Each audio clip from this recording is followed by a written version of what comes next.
Bravo, Von Mueller! Back again after being in the YouTube penalty box for over a week.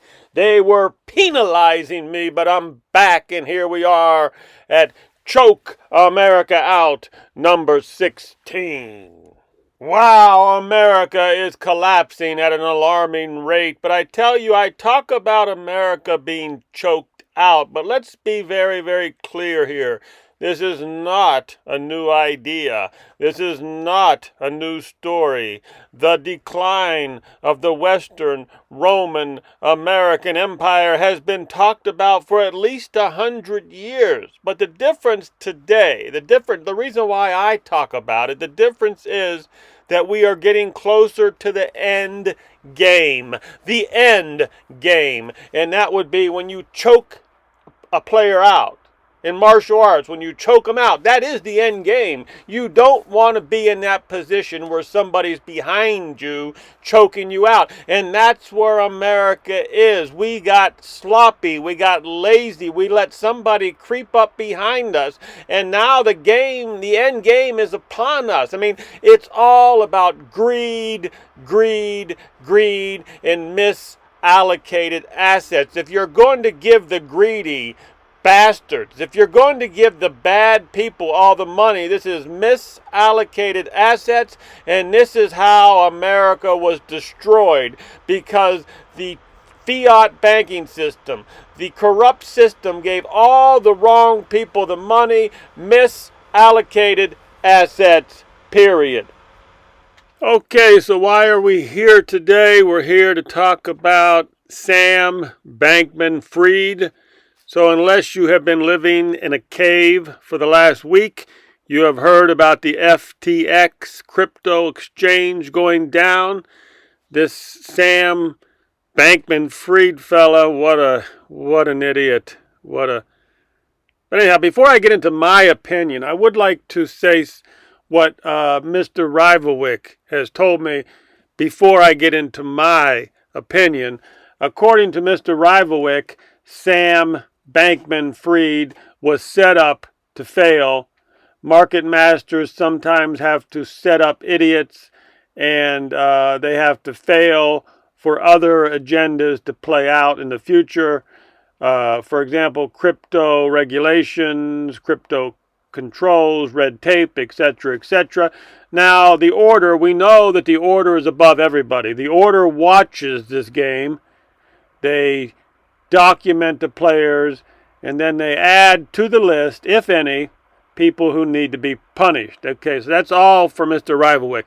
Again, according to Mr. Rivalwick, Sam Bankman-Fried, who is young and dumb and stupid, he was basically set up to fail and for other agendas. But let's now go into my opinion on other matters that are surrounding this. Okay, so some more pieces of the puzzle and this is what really surprises me. So many people don't get this part, that cryptocurrencies were invented and used to keep gold and silver down. Okay? So now we're talking about the CIA, the Mossad. We're talking about fiat war money. We're talking about donors to the corrupt system. What's really amazing about this story is that this guy, Sam Bankman-Fried, his mother Barbara, but that's what it is always with these young kids who have no talent, who look stupid. If you always trace it back to the parents are connected, and they think, oh, my little Sammy, my little Johnny, he's such a wonder. He's a genius. My little Sammy's a genius. He can do anything. And the mothers are stupid also. But the bottom line is they're connected in a corrupt system where all the money goes to the wrong people. Did I mention misallocated assets in the choking out of America? Did I mention that once before? Why don't we talk about that for a little bit? Because, the people at the top, the people with authority, we think that they're not too bright. Why are they throwing money away? Why are they misallocating the assets? Well, think about this. For the CIA and the Mossad to keep ultimate power and control, they must stay in control of the money. So gold, silver in China is the enemy of the intelligence communities, the intelligence agencies. So they use cryptocurrencies to keep gold and silver down by fooling the young, dumb punks so they don't buy gold and silver. Can you imagine a lot of these young punks today, like this Sam guy? Somehow this Sam Bankman-Fried got his hands on millions. And a lot of these kids, influencers, a lot of these punks out there got millions and millions, and they're putting all their money into this cryptocurrency. Imagine if there was no cryptocurrencies, and these young kids, they don't like the dollar, and you can't blame them for that. They see the scam that the dollar is. They see the Ponzi scheme that the dollar is. And if there was no cryptocurrency, they would buy gold and silver. So this is why the CIA and the Mossad is leading these kids into misallocated assets, leading these kids into Ponzi schemes. Also, the CIA and the Mossad can keep power because they need the dollar. They need to be able to buy things with the dollar. So what is the enemy? And that will keep on going on. Crypto, you can't buy anything with crypto. I'm not going to accept. Somebody tried to come buy my car with crypto. I'm not going to take crypto. But I will take a Federal Reserve note at this point in the game. So the CIA and the Mossad's winning. People still use the Federal Reserve note, but if people were to buy silver and gold, if silver and gold were to go through the roof, well, then I would take silver and gold. Silver and gold would then take away the power of the CIA and the Mossad. Is any of this making sense? Is any of this sinking in? I mean, America was founded on silver, for God's sake. It's in the Constitution. The dollar is 1 ounce of silver. It's in the Constitution. America was founded on that. Even Ronald Reagan, the actor. Ronald Reagan, the actor, knew this. He created the silver coin when he was the president.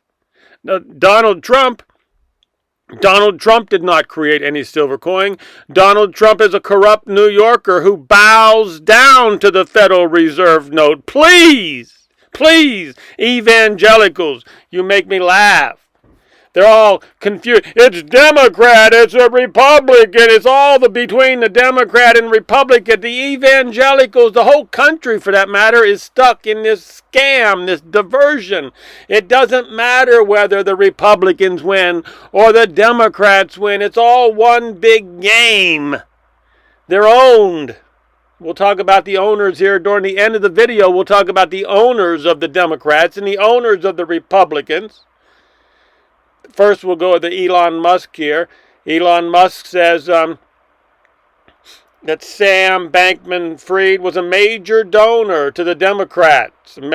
So there'll be no investigation. Well, Elon's right if it wasn't so big. The problem is this has gotten really, really big. And as Mr. Rivalwick mentioned, it's possible that Sam was set up. But even if he is prosecuted, with their connections, he's out on bail, or within a year they put him on house arrest. They put an ankle bracelet on him. Within a year, he's pardoned. He's taken care of. These people are taken care of. That's the problem.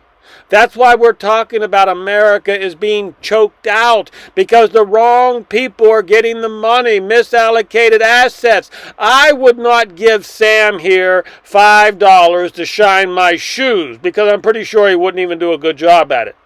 And somehow he got his hands on billions of dollars. He gave billions to his sister company. He had a sister company, which he siphoned off billions of dollars from this FTX exchange, siphoned off billions to his sister company. I heard he had teenager friends that were gambling in the stock market. This whole story is so ridiculous. It's just, but this is what happens in America every week. We have something like this, embarrassing America, choking us out. The world is laughing at us. And not only is the world laughing, Bill Clinton is laughing all the way to the bank. Can you imagine Bill Clinton? This young kid wants to give us $30 million. Sure, I'll get up on stage with this young kid. And Bill Clinton just laughs and laughs like he's on some sort of who knows what he's taking. And yes, this kid is a genius. He's going to give me and my Democrats $30 million. Isn't America great? Don't bet against America, says Bill Clinton. The whole damn thing is corrupt. Let's talk about the people who own Bill Clinton, the people who own Donald Trump, the people who own Sam Bankman-Fried. Let's talk about the people who own them. You probably heard about Chappelle on Saturday Night Live. You've already heard about Kanye West, but not everything is cut and dry. Not everything is so clear in this brief statement I'm about ready to tell you. I will give you a clue. You may or may not understand this clue I'm about ready to give you. For example, you make a bet. They make a bet. Who are we talking about now? The people who own the Democrats, the people who own the Republicans. They make a bet. Yes, the owners who own everything. They own all the big buildings. They own the casinos. They make a bet. Who are we going to give the money to? Who are we going to pay to work for us? For example, in Las Vegas. All of us Ohio, Steubenville people, we used to run Las Vegas. But the people who end up coming in and buying the casinos, the owners, they got rid of all us Ohio people and they replaced us. They replaced us with the Asian persuasion. All of the casino dealers now in Las Vegas are Asian. We've been replaced. It's not a theory anymore. It's not replacement theory. I lived it. I seen it. But anyhow, you're talking about the owners who own everything, but they're not always on the same page, the owners. I guess that's what I'm going to try to leave you with here. They're not always on the same page. For example, you've got the ilk of like Phil Spector. Say you got like a Phil Spector type of person, and he's betting on a certain type of people, and he lost. Phil Spector, we're using Phil Spector as a metaphor here. So Phil Spector and his group bet on Kanye West. And then Kanye West turned around and bit them. Bit the hand that fed him. So Phil Spector lost. Kanye West bit them. Okay? And then you turn that other side of the Zion coin around. You flip the Zion coin around, and then you've got people like Carl Icahn, who bought Donald Trump. He owns Donald Trump. And they bet on Donald Trump. And they bet on the evangelicals. And the evangelicals are dying. And Donald Trump is dying. Do you see? They're not always on the same page. But they have to make a bet on who they're going to give the money to. We'll give the money to Kanye West. We'll give the money to Donald Trump. We'll give the money to this person. But it's always misallocated assets. And you and I don't get any of it. And the world is pissed off because of it. Yeah, the whole system is falling apart. Nobody wants to watch a Hollywood movie anymore. Going back to the Phil Spector metaphor. Okay, Phil Spector, okay, the people who own the entertainment industry. Look at the actors that they're hiring now. They're unwatchable. I cannot even watch the Hollywood movies anymore. They're unwatchable. So the money changers don't always win. You go back to the 1920s, they lost in the 1920s. And then they had to move to America. The money changers moved to America in the 1920s. And everything was great in America in the 1920s. We were having a good time. And they loved it here. Everybody loved it. But they don't always win their bets. What I'm saying is not every generation of money changers is smart. Maybe there's one generation of money changers that's smart, and then their children end up being stupid. They make the wrong bets. They bet on Kanye West. They bet on Donald Trump. But these money changers, again, they're not all on the same page. The people who own Donald Trump don't think like the people who own the Hollywood actors. You follow me? So things are not so cut and dry here, okay? It's complicated.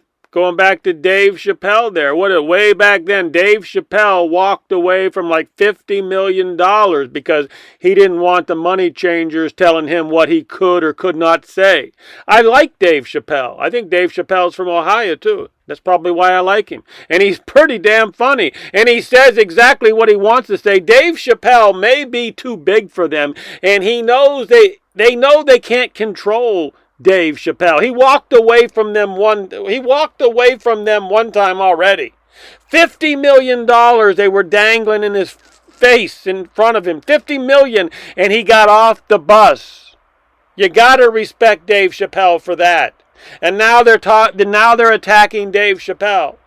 Kanye West, you might put a fork in him. He's done. He didn't take my advice. I told him take that whole $1 billion. I said, you better buy all copper with it. He did not take my advice. He's done. They'll sue him for every penny he's got.